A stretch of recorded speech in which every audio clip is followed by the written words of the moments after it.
Trump'ın ilan ettiği 100 yılın anlaşması olarak lanse ettiği anlaşma bir fiyaskodur. Müslümanlar olarak biz bu anlaşmayı tanımıyoruz. Zaten anlaşma da iki taraf arasında olur. Bu kendi kendilerine hazırlamışlar ve kendi kendilerine ilan ettiler. Bu bir provokasyondur. Kudüs'ü İsrail'e peşkeş çekme anlaşmasıdır. Bütün Müslümanların bu anlaşmaya tepki koyması lazımdır. Dünyayı ayağa kaldırması lazımdır. Çünkü yani Kudüs bizim ilk kıblemizdir. Kudüs Hz. Peygamber sallallahu aleyhi ve sellemin miraca çıktığı zaman kullandığı mukaddes bir beldedir. Kudüs kesinlikle İsrail'in olmayacak. Kudüs Müslümanlarındır. Türkiye'de yapılacak olan mitinglere özellikle Müslümanların tek bir yürek olup toptan katılması lazım. Bu mitingler gerçekten elimizden sadece şu an bu geldiği için bu tepkiyi göstermemiz lazımdır. Kim nerede Türkiye'nin her tarafında yapılacak en yakın mitinglere katılması lazım. Bunu kim düzenlerse düzenlesin. Ayrıca bizler yani Güneydoğu'da yaşayan, Midyat'ta yaşayan sivil toplum kuruluşu, özellikle Azimder üye ve gönülleri ve halkımızı Diyarbakır'da pazar günü yapılacak olan Kudüs bizimdir mitingine iştirak etmelerini istiyoruz.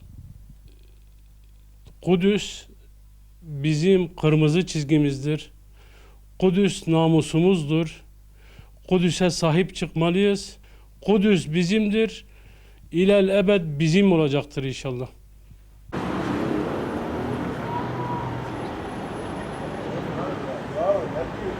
Trump'ın 100 yıllık ihanet sözleşmesini şiddetle reddediyoruz ve biz Müslümanlar için hiçbir bağlayıcılığının olmadığını ilan ediyoruz.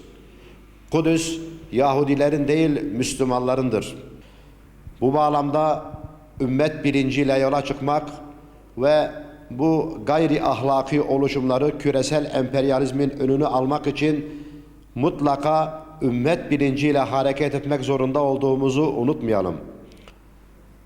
Birlik ve beraberlik içerisinde Allah'ın bize emrettiği şekilde bu küresel zulüm mihraklarına karşı gerekli tedbirleri almak bizim öncelikli vazifemizdir.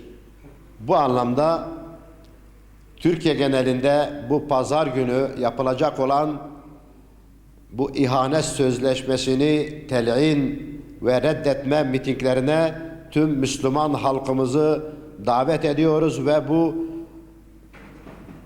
sözleşmeyi kınamak için hep birlikte meydanlarda olmaya davet ediyoruz. Bizler de Hüdapar Midyat İlçe Teşkilatı olarak Diyarbakır'da yapılacak olan 100 yılın ihanet anlaşmasını protesto mitingine katılacağımızı ilan ediyoruz. Tüm halkımızı da oraya bekliyoruz.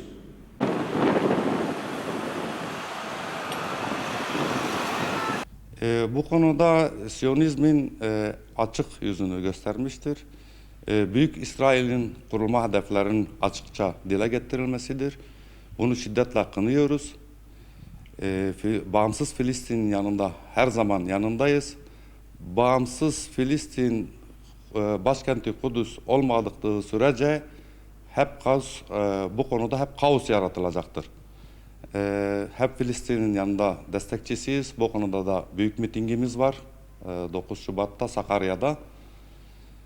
Herkesi de bu konuda katılmaya davet ediyoruz. En azından bu konuyu Sayın Cumhurbaşkanımızın kınamakla, kırmızı çizgi demekle kalmayıp Bu konuyu faaliyete geçirmesi, İslam ülkelerini uyandırması, Birleşmiş Milletler'e bu konuyu taşıması, artık icraat makamından biz icraat bekliyoruz.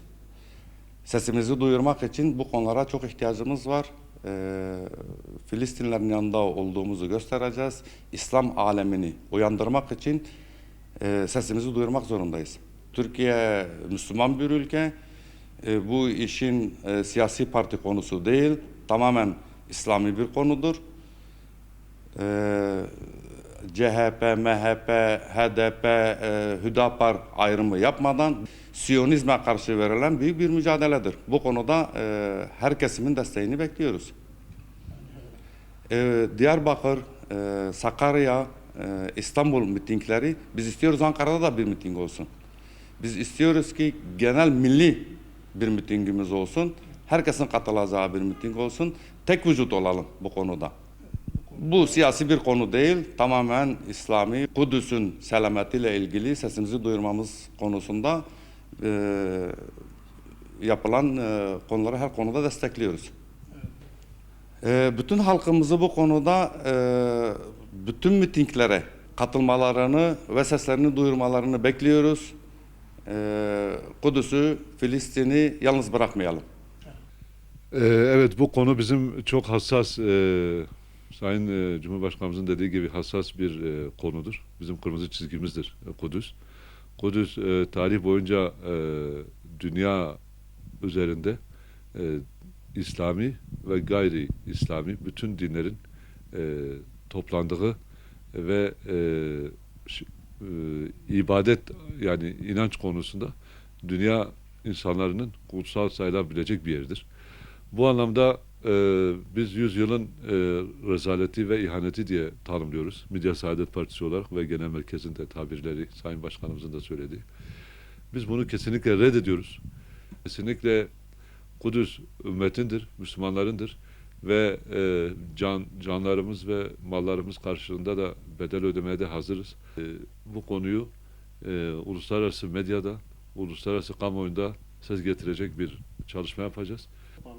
Türkiye'de Kudüs hassasiyeti olan STK'larımız olsun, siyasi partilerimiz olsun, vakıflarımız olsun. Bu konuda hamdolsun Türkiye'de güzel ses getirecek, uluslararası kamuoyu oluşturacak etkinlikler ve çalışmalar yapıyor. İnşallah pazar günü Türkiye'nin çok büyük metropol illerinde büyük mitingler yapılacak. Saadet Partisi olarak ümmetin kanayan yarası olan Kudüs için İstanbul Yenikapı'da inşallah pazar günü saat 14'te büyük bir miting yapacak. Bütün Müslümanları aynı şekilde Sakarya'da, Diyarbakır'da çok kitlesel bir miting yapılacak. Bu konuda kamuoyu gerçekten hamdolsun iyi değiniyor bu Kudüs olayına. Bu anlamda yapacağınız mitinglerde tek yürek olmamız lazım. Büyük bir katılım göstermemiz lazım. Kudüs'ün karınca misali en azından yapacağımız bir katılımla Allah'ın izniyle Filistinli kardeşlerimize bir nebze de olsa bir desteğimizi en azından gücümüz nispetinde dile getireceğiz yani inşallah. Kudüs davası hamdolsun bu Trump'ın biz Trump'ı da tanımıyoruz tabii ki. Saadet Partisi olarak onun bir ayyaş ve kumarbaz bir serseri olduğunu dile getirdik basında, kamuoyunda. Biz onu da reddediyoruz. Onun yaptığı protokolü de kabul etmiyoruz. Ve Rabbimin izniyle Türkiye'de yapacağımız bu mitinglerle çok bir kitlesel bir çalışmayla kamuoyunun da basına tabii ki kamuoyuna verilirse Trump'ın gözüne sokacağız. Bu mitingleri dünya çapındaki Müslümanların da mutlaka destek vermelerini istiyoruz. Allah'ın izniyle Kudüs bizimdir, Müslümanlarındır, ümmetindir. Tek birlik, tek vahdaniyet dediğimiz yer orasıdır. Biz orada birleşiyoruz hamdolsun. Diğer konularda da teferruattır. İnşallah orada da birleşeceğiz. Ama ümmetin kanayan yarası Kudüs, Filistin dimdik ayakta kalacak. Hiç kimsenin bundan şeyi olmasın, muzdarip olmasın, rahat olsun. Kafirler de hiçbir zaman iyi uyuyamayacaklar.